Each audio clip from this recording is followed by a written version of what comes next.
오늘 주시는 주님 말씀은 고린도후서 4장입니다. 고린도후서 4장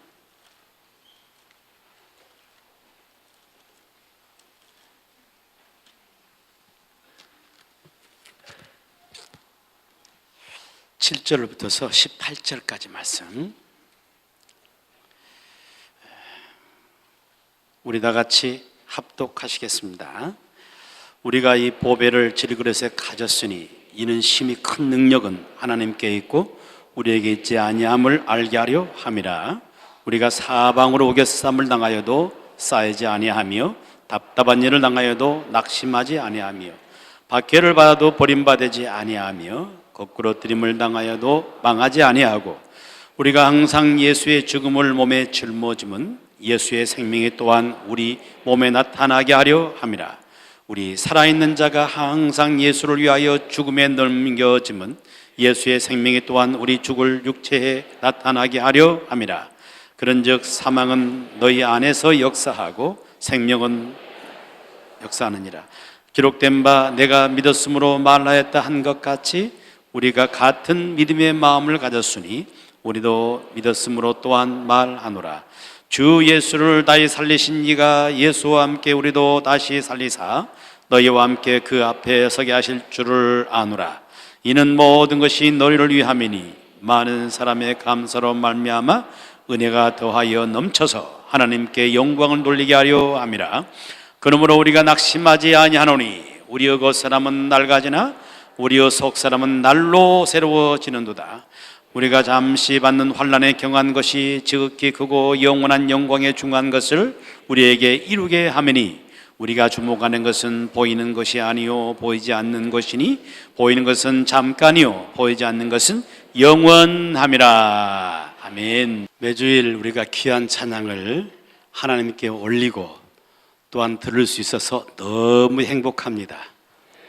오늘은 2배의 찬양이었습니다. 8분 동안 평소에 2배의 찬양을 악보 하나 안 보고 전부 외워서 이렇게 찬양을 주 앞에 올리는데 얼마나 귀한지 모릅니다. 또 얼마나 많은 뒤에 숨은 헌신들이 있었을까 하는 생각도 해보는데 우리 주님을 찬양하는데 이만한 헌신 마땅한 줄로 믿습니다. 주님께 영광 돌리는데 우리의 모든 것 다 드린다 할지라도 조금도 과하지 않는 그것이 우리 주님인 줄로 믿습니다. 오늘 또 주님께 영광이 되어지고 또 주의 은혜가 충만한 그런 예배 되기를 축복합니다. 남자와 여자의 차이가 있어요. 많은 차이가 있는데 특별히 목욕탕에 가보면은 남자와 여자 차이가 확연히 드러난다고 그럽니다. 남자들은 목욕탕 들어가면은 개인의 차이는 있을 수 있는데 30분을 못 견디고 나옵니다. 그런데 여성들은 목욕탕에 들어가면 안방처럼 편해요. 3시간도 괜찮아요. 거기 안에서 음식도 먹습니다. 커피 시켜 커피 먹고 계란 시켜 삶은 계란 먹고 마사지도 하고 입하고도 하고 안방처럼 편하게 지내요. 왜 남자와 여자의 이런 차이가 있을까? 그걸 연구해 보니까 원재료가 다르답니다. 남자는 흙으로 만들어졌기 때문에 재료가 흙이라 물속에만 들어가면 흐물흐물해져 가지고 빨리 나올 수밖에 없고, 여자들은 뼈로 만들었잖아요. 뼈로 만들어졌으니까 물속에 들어가면 물에 그렇게 강하답니다. 오래오래 견딜 수 있다는 것이죠. 여러분, 그런데 이 흙으로 되어 있거나 뼈로 되어 있거나 결국은 똑같은 흙인 것이 우리의 사람의 모습인 거죠. 오늘 주신 본문의 말씀 보게 되면 이 사람이 어떤 존재인지 우리에게 말씀하고 있어요. 7절에 보게 되면 우리가 이 보배를 질그릇에 가졌으니 라고 말씀해요. 우리가 이 보배를 질그릇에 가졌으니, 사람은 어떤 존재냐? 질그릇과 같다라고 말하고 있는 거예요. 사람을 질그릇으로 비유를 하는데 질그릇이 어떤 그릇을 말하는 거예요? 질이라는 것은 흙을 말한 거예요. 흙으로 만들어진 그릇, 이게 바로 질그릇이거든요. 이 질그릇은 볼품이 없습니다. 도자기처럼 매끄러운 윤기도 없는 거고 또 거기에 아름다운 문양도 없습니다. 투박하고 거칠고 볼품이 없는 게 바로 이 질그릇이죠. 뿐만 아니라 질그릇은 깨지기 쉬운 그릇입니다. 참 약한 그릇이 바로 이 질그릇이거든요. 어릴 때 자라면서 살았던 이 농촌의 그 집들은 전부 마당 한 켠에 뭐가 있어요? 장독대가 다 있잖아요. 장독대가 마치 없었는 것처럼 그렇게 표정하지 마세요. 다 장독대가 한 켠 옆에 다 있었어요. 그런데 아이들이 놀 때 다 마당에 놀잖아요. 마당에 신나게 노는데 자치기도 하다 보면은 자치기가 내가 원하는 대로 나간 것이 아니라 잘못 나가 장독대로 향해 가가지고 그 질그릇 항아리를 딱 맞춰버리면 그 안에 있는 그 장, 된장, 고추장 많은 곡식들이 우르르 쏟아져 가지고 부모님께 혼난 기억들 여러분 있지 않습니까? 장독대에 있는 그 질그릇을 만드는 그 항아리 참 약합니다. 볼품 없는데 약하기까지 해요. 이게 바로 질그릇의 모습이라는 겁니다. 하나님이 사람을 왜 질그릇으로 비유를 했을까? 그 가운데 보면은 금으로 만들어진 그릇도 있는 거고 은으로 만들어진 그릇도 있는 거고 또 나무로 만들어진 그릇도 있잖아요. 이 좋은 그릇들이 있는데 하필 사람을 왜 질그릇으로 비유를 했느냐? 그것은 이미 말씀드린 것대로 사람의 원재료가 바로 흙이기 때문에 그런 거예요. 하나님은 사람을 만드실 때 흙으로 사람을 빚으셨습니다. 사람의 모양을 만드시고 거기다가 하나님의 생기를 후 하고 불어넣어서 살아있는 사람이 되게 만드신 거예요. 그래서 사람의 이 원재료는 이 흙이에요. 그래서 하나님은 사람을 질그릇으로 비유를 한 겁니다. 저는 올해 들어서 두 분의 어머님을 천국으로 떠나 보냈습니다. 그것도 딱 6개월 간격이네요. 저는 3월 달에 저희 친어머님을 먼저 떠내보냈고 그리고 6개월이 지난주 저희 장모님을 또 떠나보냈습니다.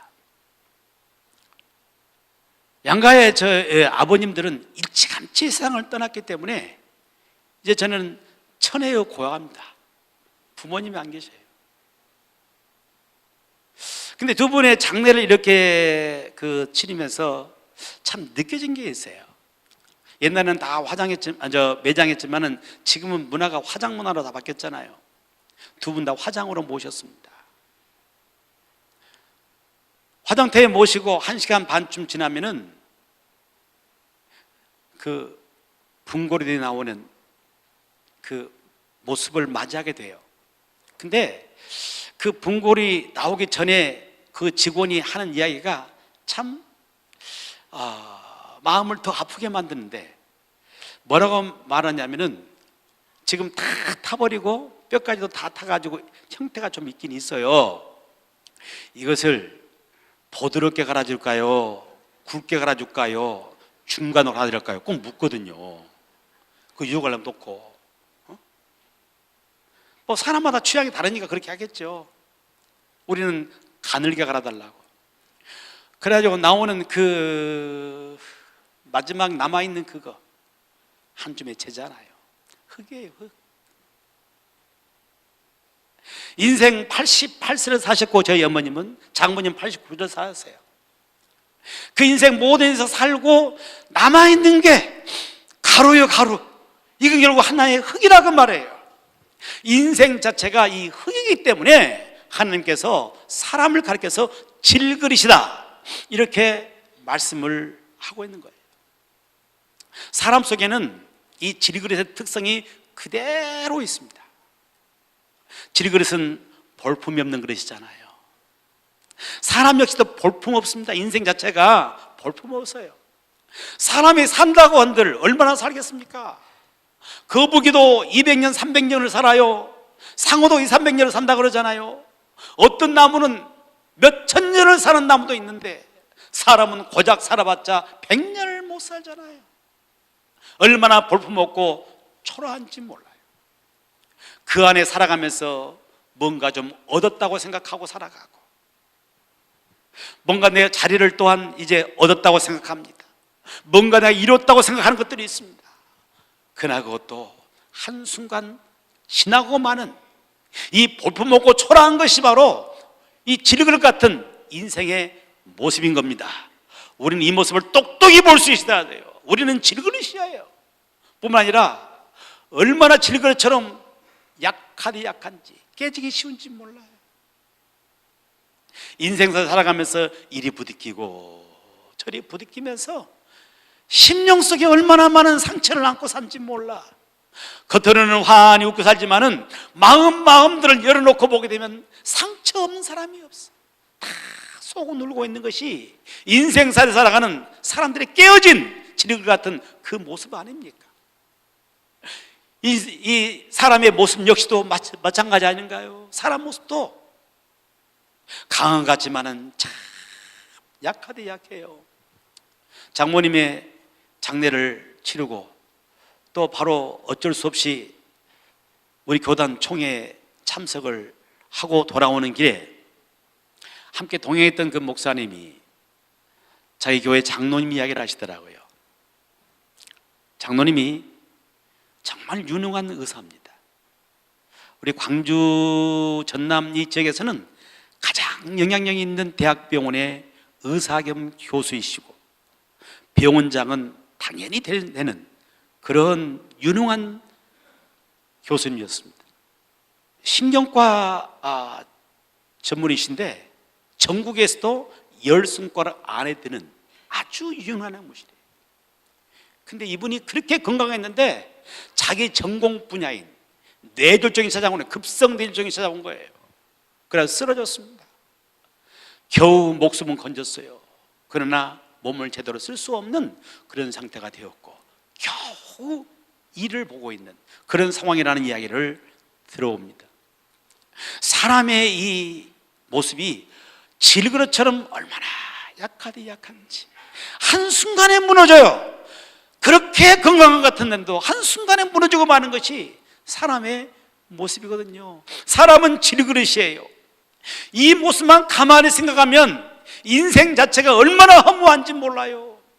그러나 우리 하나님은 우리 인생을 그렇게만 만드신 분이 아니라 그 말이에요. 질그릇이지만은 아주 가치 있는 질그릇으로 만드세요. 근데 이 가치는 바로 어디에 있냐면은 질그릇 자체에 있는 것이 아니에요. 오늘 말씀을 다시 읽어보게 되면 우리가 이 보배를 질그릇에 가졌으니, 이 질그릇 속에 뭐가 있어요? 보배를 가졌단 말이에요. 질그릇 안에 보배를 담았기 때문에 가치 있는 질그릇이 된다 그 말입니다. 아멘. 그래서 계속 보게 되면 이는 심히 큰 능력은 하나님께 있고 우리에게 있지 아니함을 알게 하려 함이라 그랬습니다. 질그릇인 우리 속에 능력이 있는 것이 아니라 그 안에 보배이신 예수 그리스도를 담고 있을 때 능력이 있는 것이고 가치가 있다고 말입니다.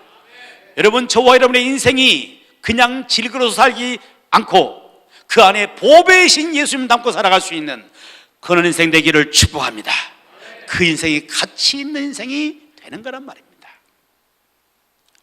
역사로 쭉 거슬러 올라가게 되면 인류가 그릇을 쓰기 시작한 때가 언제냐면은 석기 시대인데, 구석기 시대는 그릇을 쓰지 않았습니다. 신석기 시대에 그릇을 쓰기를 시작했습니다. 구석기 시대는 인류가 그릇이 필요가 없었어요. 왜? 이동하며 살았으니까. 먹을 것이 있는 곳으로 이동해서 거기 살고 또 떨어지면 다른 곳으로 먹을 것 있는 곳으로 이동해서 살았기 때문에 그릇이 필요 없었어요. 신석기 들어가면 특징이 바로 뭐냐? 특징은 정착생활하는 거예요. 정착생활하면서 농사도 짓기도 하고 그러면 그래서 살다 보니까 거기에 뭔가 그릇으로 담아야 할 일이 생겨지고 저장할 일이 생겨진 겁니다. 그래서 인류가 그릇을 만들기 시작한 거예요. 그게 어떤 그릇이에요? 빗살무늬 토기 뭐 이런 막 그릇들, 유명한 그릇들 있잖아요. 이것들이 출토가 돼요. 그 시대의 것으로 출토가 됩니다. 그러면 이건 보물이 됩니다. 보물이. 돈으로 값을 매길 수 있어요? 값을 못 매겨요.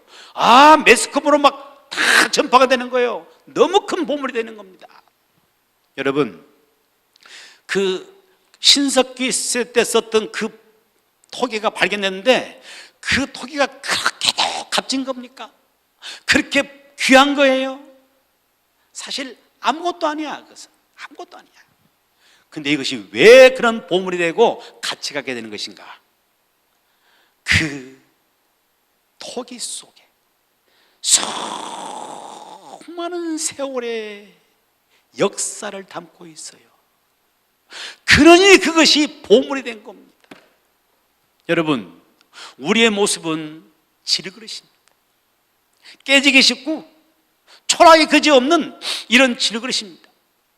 그런데 여기에 보배이신 예수 그리스도를 담게 되면 이 질그릇은 그냥 질그릇이 아니라 보배를 담는 질그릇이 되는 것이고, 그 질그릇은 복된 질그릇이 되는 줄로 믿습니다. 여러분, 우리가 인생을 살아가면서 우리의 가장 소중한 것은 이 질그릇 같은 내 속에 보배이신 예수님을 담았느냐 그렇지 못하느냐, 이것이 가장 중요한 줄로 믿습니다. 마태복음 13장에 보면은 한 농부 이야기가 나오거든요. 이 농부가 남의 밭을 빌려가지고 농사를 짓는 거예요. 어느 날 씨앗을 뿌리기 위해서 밭을 이렇게 갈다 보니까 뭔가 탁 거리는 게 있어요. 이게 뭐지? 하고 캐서 봤더니 그 속에 뭐가 들어있어요? 아주 엄청난 보화들이 가득 들어있는 거예요.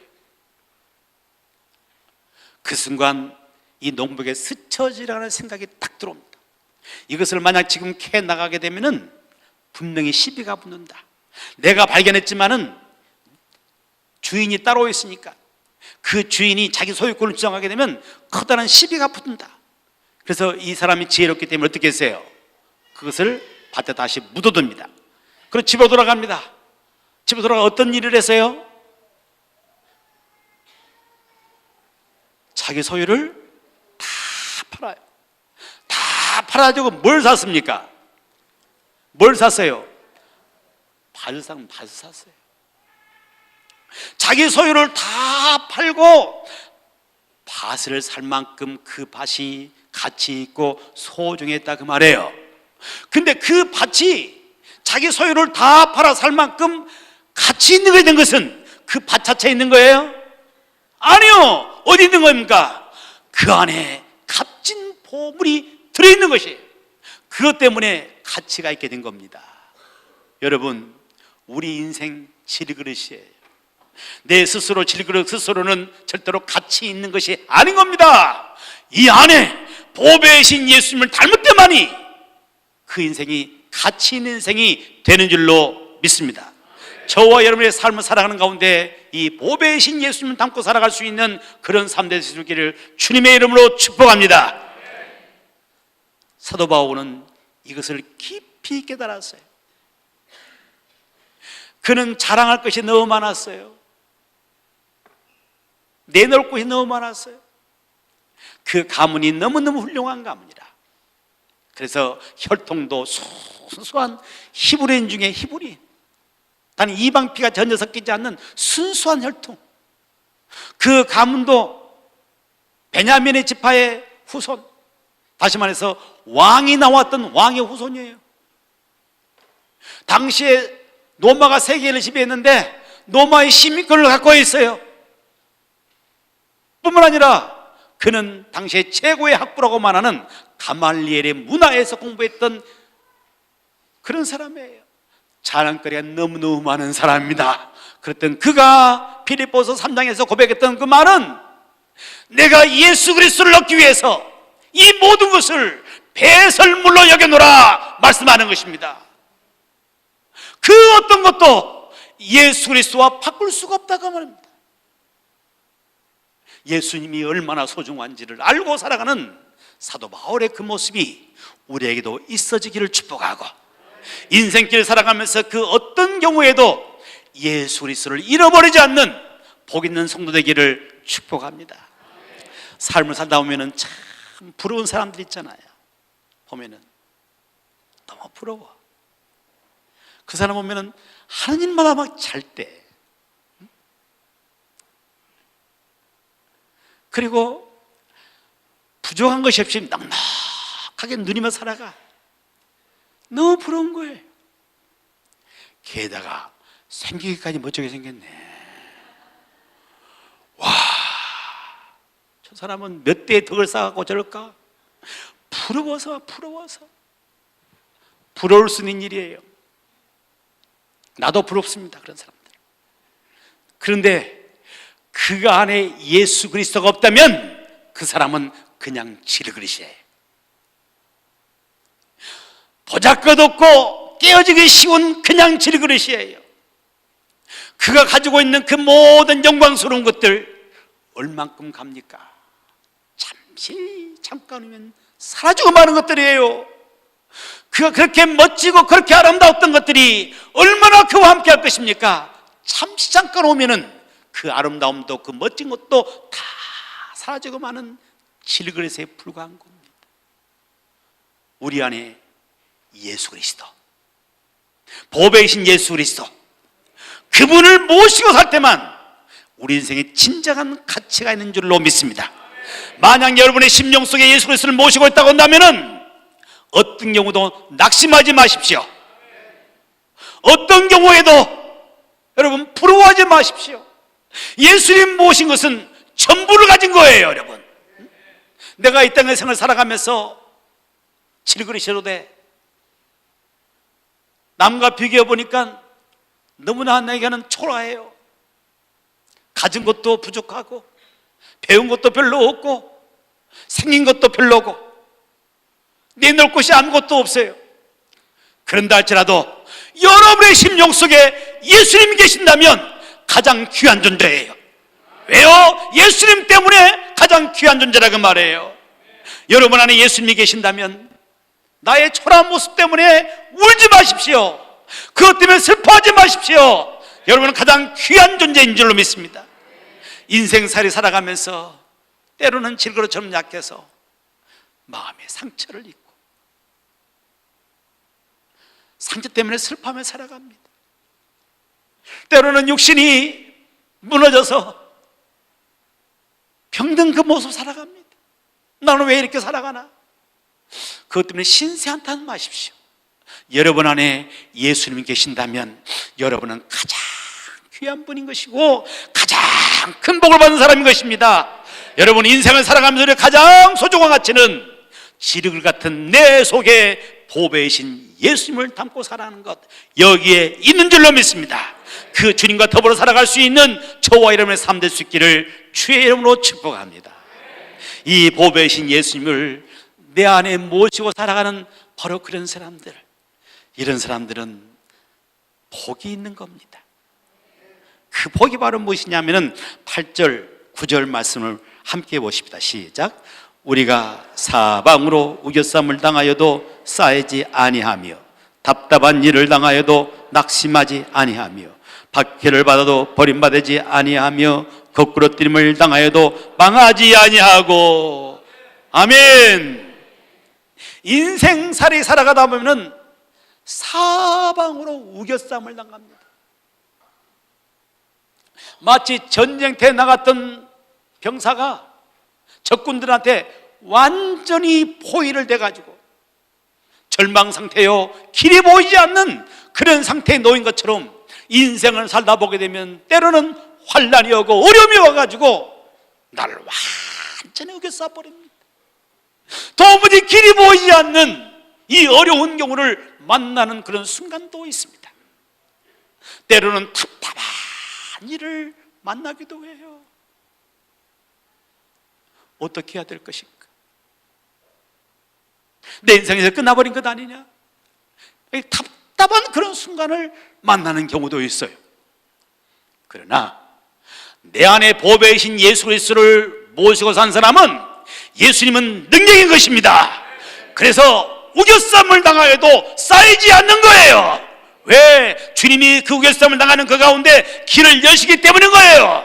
답답한 답답한 일을 당하여도 절대로 낙심하지 않습니다. 왜? 보배이신 예수님이 내 삶의 능력이기 때문이에요. 능력이신 주님이 나와 함께 계시기 때문에 결코 낙심하지 않습니다. 그리고 주님을 의지하면서 그 답답한 일, 우겨쌈을 당하는 일, 이것을 뚫고 나가는 능력이 생겨지는 것입니다. 우리는 삶을 살아가면서 어떤 어려운 일을 겪게 되고 문제를 만난다 할지라도 함께 상담도 하고 도움을 요청할 수 있는 우리들의 이웃들이 있습니다. 가족도 있고요, 일가 친척도 있고요, 함께 정을 나누며 살아가는 그런 사람들이 있어서 그들에게 상담도 하기도 하고 또한 도움을 요청하기도 하고 그렇게 살아갑니다. 그런데 엄청난 어려움을 겪고 있음에도 불구하고 아무런 도움을 요청할 수 없는 사람도 있어요. 성경에 나오는 요셉을 보게 되면은 요셉은 형들의 시기와 질투 때문에 애굽의 노예로 팔려가 버립니다.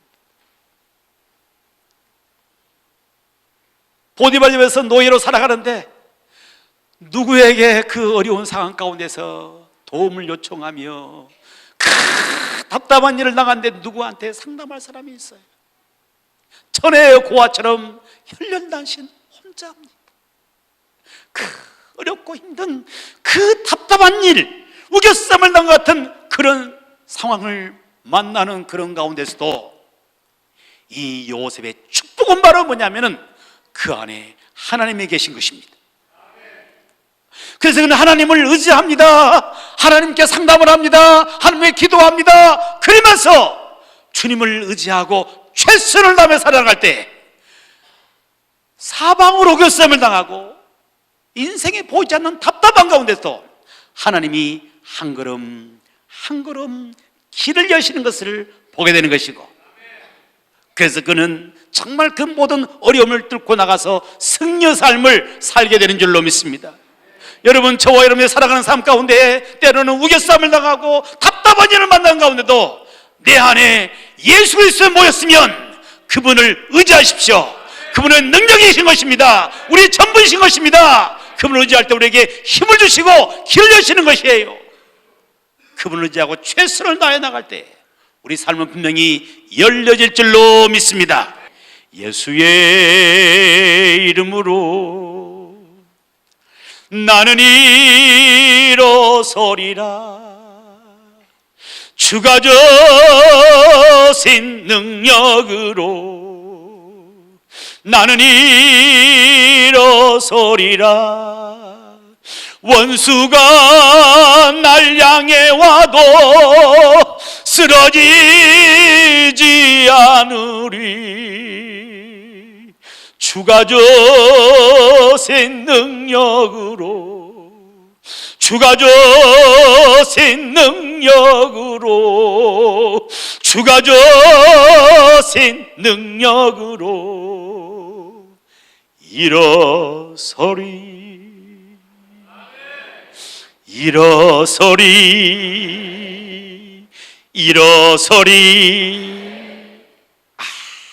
우리 답답한 일을 만나 사방으로 우겨쌈을 당한다 할지라도 내 안에 보배이신 예수를 모시고 살아가면 그분은 능력이시고 우리 길을 여십니다. 그분을 지고 살아나갈 때, 그리고 최선을 다해 나갈 때 우리 주님이 우리를 축복하시고 일으켜 세우는 것을 보게 될 줄로 믿습니다. 우리 모습 질그릇이에요. 초라될 짝이 없는 질그릇입니다. 쉽게 깨어지는 질그릇입니다. 우리 안에 보배이신 예수님을 모실 때만이 가치 있는 인생이 되는 거예요. 예수 그리스도 모시고 보배이신 주님을 의지하면서 세상에 수많은 환난 어려움 많이 닥쳐오지만은 그 모든 건 이겨나가면서 승리의 삶을 살아갈 수 있는 저와 여러분 되기를 주의 이름으로 축복합니다.